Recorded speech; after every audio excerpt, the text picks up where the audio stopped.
आपल्याला लांबी, वस्तुमान आणि धारकता हे घटक बघायचे आहेत. लांबी म्हणजे तुम्हाला माहिती आहे, जे आपण लांब वस्तू मोजतो म्हणजे दोरी असेल किंवा कपडा असेल किंवा रस्ता असेल, बरोबर, तो लांब असतो त्याच्यामुळे. आणि धारकता म्हणजे काय, तर ज्याच्यामध्ये द्रवरूप पदार्थ असतात, मग ते दूध असेल, चहा असेल किंवा आणखीन पातळ पदार्थ पाणी असेल, हे तुम्हाला धारकतेमध्ये मोजावे लागतात. आणि वस्तुमानमध्ये म्हणजे वस्तू असतील, 1 किलोची वस्तू, 2 किलोची वस्तू, मग कापूस असेल, रवा असेल, आपल्या घरातले पदार्थ वेगवेगळे असतील. ठीक आहे. मग आता त्यांची कशा प्रकारचे उदाहरणं असतात ते आपल्याला आज बघायचे. तर इकडे लक्ष द्या.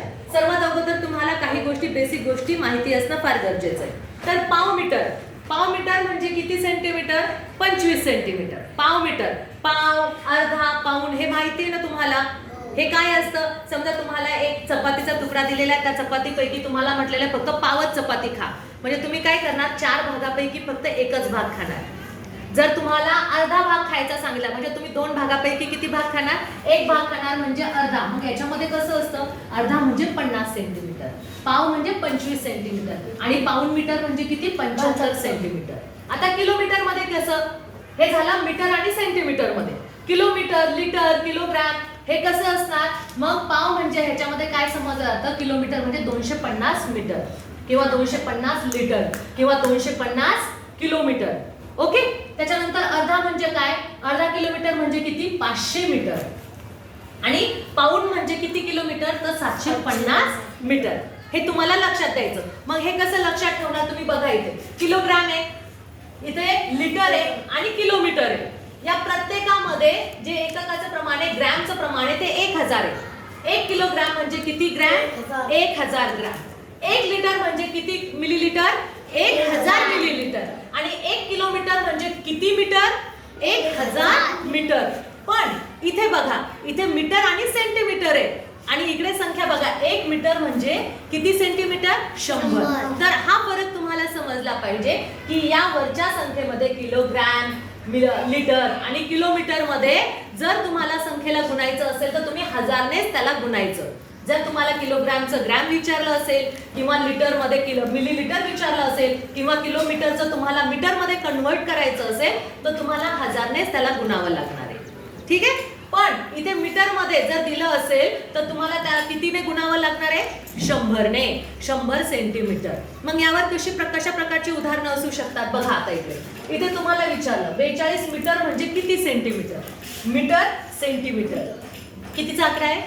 100चा. मग 42 मीटर म्हणजे किती सेंटीमीटर? मग तुम्हाला काय करायचंय, 42ला कितीने गुणायचं?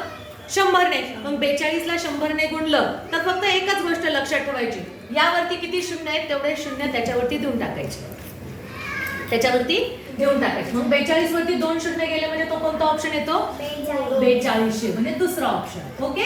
आता खाली बघा, 2.5 किलोमीटर म्हणजे किती मीटर? आता किलोमीटर विचारलं, किलोमीटर म्हणजे प्रवास, किती किलोमीटर प्रवास केला त्याच्यावर तुम्हाला प्रश्न विचारलेला आहे. आणि काय विचारलं? 2.5 किलोमीटर. 2.5 मध्ये म्हणजे काय? 2 किलोमीटर आणि वरचे 500 मीटर. 2 किलोमीटर आणि वरचे 500 मीटर. आलं लक्षात? म्हणजे 2.5 म्हणजे 2.5 किलोमीटर. याला आपल्याला काय करायचं आहे? मीटर. मीटर म्हणजे किती? 1000. मग 1000ने आपल्याला गुणायचं आहे. जेव्हा पॉइंट मध्ये तुम्हाला विचारला जातो तेव्हा या 1000मधला 1 शून्य कमी होतो. जेव्हा पॉइंट मध्ये असेल, जेव्हा तुमचं उदाहरण पॉइंट मध्ये असेल तेव्हा या 1000मधला 1 शून्य काय होतो? कमी होतो. म्हणजे 1 शून्य कमी झाल्यावर हा पॉइंट निघून जातो आणि याच्यावरती 2 शून्य. हा पॉइंट म्हणजे 1 शून्य समजायचा, तो 1 शून्य कट करायचा आणि वरती 2 शून्य देऊन टाकायचे. म्हणजे किती झाले हे? 2500. कुठे ऑप्शन मध्ये? 1 नंबरच्या ऑप्शन मध्ये हे झाले 2500. आणि जर तुम्हाला विचारलं म्हणजे अशा प्रकारची उदाहरणं विचारली तर तुम्हाला फक्त लक्षात ठेवायचं की 2.5 म्हणजे किती, पाऊंड म्हणजे किती. आता पाऊंड किलोमीटर जायचं. पाऊंड किलोमीटर म्हणजे किती? पाऊंड म्हणजे कोणता आकडा? 75. ओके. पाऊंड म्हणजे 75 म्हणजे 7.5. मग 7.5 म्हणजे किती मीटर होईल रे? तुम्हाला काय करायचा, हा पॉइंट म्हणजे 1 शून्य तुमचा कटला आणि उरलेले किती शून्य द्यायचे हे फक्त तुम्हाला कळालं पाहिजे. लक्षात राहील? पाऊंड, 2.5, सव्वा, ह्या गोष्टी लक्षात ठेवा. आता पुढचं उदाहरण बघा कसं आहे. ताशी 12 किलोमीटर वेगाने सायकल चालतील.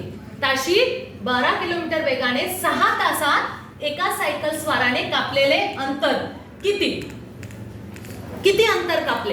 12. त्याचा स्पीड कितीचा आहे? 12 किलोमीटरचा आहे. 12 किलोमीटरने तो धावतोय आणि 6 तास लागले त्याला. किती? 6 तासामध्ये त्याने किती अंतर कापले? तर मग ह्याचा आणि याचा तुम्हाला काय करायचा? गुणाकार. 12 सखम किंवा 12 6 72. 12 6 72 म्हणजे त्याने किती किलोमीटर अंतर कापले? 72 किलोमीटर. किती? 72 किलोमीटर. कंटिन्यू 12 किलोमीटरच्या स्पीडने तो 6 तास सायकल चालवत गेला. 6 तासामध्ये तो किती किलोमीटर गेला? 72 किलोमीटर गेला. मग हे उदाहरण करायच्या वेळेस तुम्हाला काय करावं लागणार आहे? 12चा आणि 6चा गुणाकार. 12 सखम 72. 12 6 72 किलोमीटर. 72 मीटर पण येणार नाही, किलोमीटरचं आहे ना, मीटर म्हणजे इथपर्यंत येणार ते. आणि 720 मीटर पण येणार नाही, 720 किलोमीटर पण येणार नाही. तर ह्या गोष्टी तुम्हाला लक्षात ठेवायच्या आहेत. समजलं?